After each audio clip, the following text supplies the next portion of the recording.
बारिश के काले बादल इन दिनों देश की कई राज्यों के लिए मुसीबत बनकर आए। खासकर मध्य प्रदेश में बारिश से जो हालात पैदा हुए हैं उसकी तस्वीरें बेहद डराने वाली हैं। सैकड़ों गांव ऐसे हैं जिनका संपर्क दूसरे गांवों से या कस्बों से टूट गया है। एसडीआरएफ और एनडीआरएफ की टीमें भी अलग अलग इलाकों में तैनात कर दी गई हैं, जो लोगों को सुरक्षित जगहों तक पहुंचा रही हैं। मुख्यमंत्री शिवराज लगातार बाढ़ग्रस्त इलाकों का दौरा कर रहे हैं।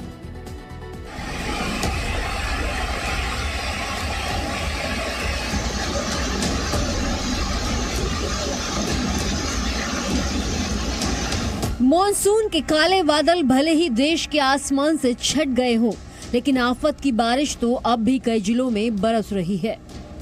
खासकर देश के मध्य हिस्से के राज्यों में भारी बारिश के बाद आई बाढ़ ने लगभग सब कुछ तबाह कर दिया है।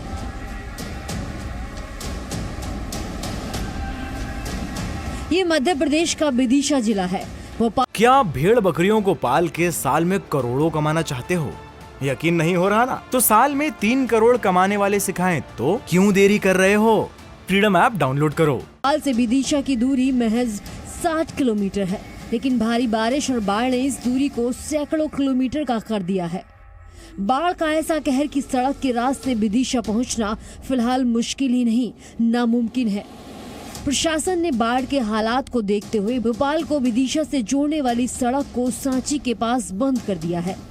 भोपाल से विदिशा जाने के लिए सांची होते हुए ये एक मार्ग है जहां से आप विदिशा जा सकते हैं, लेकिन इस सड़क पर अभी थोड़ी करीब यहाँ से 50 मीटर दूर तक आपको कम पानी है, लेकिन जैसे जैसे आप आगे बढ़ेंगे करीब 6 फुट तक पानी जमा है। ऐसे में आगे जाना खतरनाक हो सकता है, इसलिए दोनों तरफ की ट्रैफिक को रोक दिया गया है, यानी कि आवाजाही पूरी तरह से बंद है।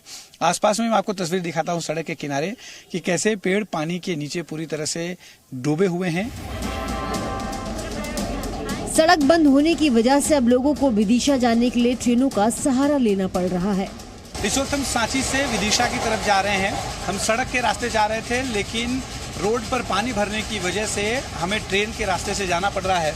आपको तस्वीर दिखाते हैं कि ट्रेन की जो पटरियां हैं उसके ठीक नीचे आप देखिए पूरी तरह से पानी भरा हुआ है। कई पेड़ आधे से ज्यादा पानी में डूबे हुए हैं। आमतौर पर जब जाते हैं तो सड़क के रास्ते जाना होता है, तो ढोलकेरी पे से खामखेड़ा से ढोलकेरी और विदिशा।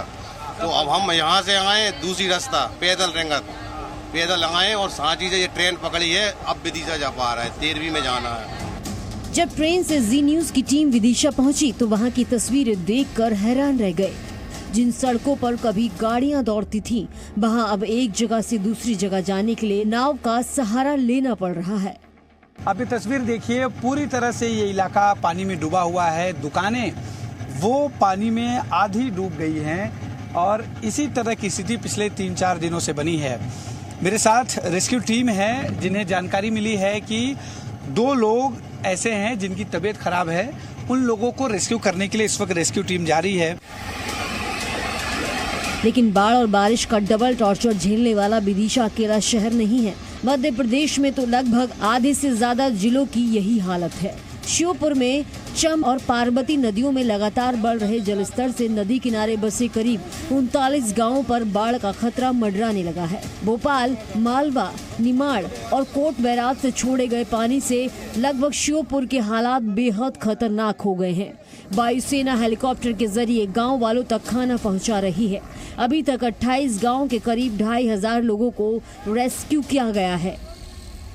पार्वती और चंबल का जो कैचमेंट है, जो गांधी सागर से पानी छोड़ा गया है, कोटा बैराज से छोड़ा गया है, और ये जो पार्वती नदी के कैचमेंट में जो पानी है उसकी वजह से यहाँ के लगभग 28 गाँवों में हमारे यहाँ थोड़ा जलभराव की स्थिति उत्पन्न हुई। उधर मुख्यमंत्री शिवराज सिंह ने बुधवार को बाढ़ के हालात को देखते हुए हाई लेवल बैठक की। जल संसाधन मंत्री तुलसी सिलावट समेत कई विभागों के प्रमुख सचिव बैठक में मौजूद थे। पिछले इलाके के हमारे साथी थे, उनको बाहर निकालने का काम शुरू कर दिया है राहत शिविरों में। अगर पानी 148 के ऊपर मुरैना में जाता है तो 56 गांव प्रभावित होंगे। उनकी सूची कब निकालना है उसकी हमारी तैयारी है। भिंड में भी वही तैयारी है, श्योपुर में भी वही तैयारी है। एनडीआरएफ की टीम, एसडीआरएफ की टीम, स्थानीय जो हमारा प्रशासन है उसको सहयोग करने के लिए स्टेशन कर रहे हैं हम। कुछ आ गई है, कुछ आने वाली है। अगर बहुत आवश्यकता पड़ी तो रेस्क्यू के लिए जरूरत पड़ी तो हेलीकॉप्टर भी हम उपलब्ध कराएंगे। दरअसल मध्य प्रदेश में पिछले 3 दिनों से तेज बारिश के बाद राज्य के कई नेशनल हाईवे ब्लॉक हो गए हैं। 50 से ज्यादा डैम ओवरफ्लो हैं, जिस कारण कई डैम के दरवाजे खोल दिए गए हैं। मौसम विभाग की माने तो मध्य प्रदेश में अगले 2 दिन सिर्फ बौछारें गिरेंगी। हालांकि तस्वीरें बता रही हैं कि मध्य प्रदेश पर छाई ये मुसीबत फिलहाल कुछ समय तक बनी रहेगी। विदिशा से अश्विनी कुमार पांडे के साथ ब्यूरो रिपोर्ट, जी मीडिया। क्या आप भेड़ बकरियों को पाल के साल में करोड़ों कमाना चाहते हो?